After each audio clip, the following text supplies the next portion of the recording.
Hello guys, welcome to our channel. Today I am going to show you how to delete or like it videos on YouTube mobile in iPhone and Android. Okay, so let's get started.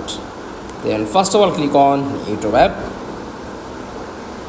tap on profile icon and click on settings. After that tap on manage all history, click on interaction and tap on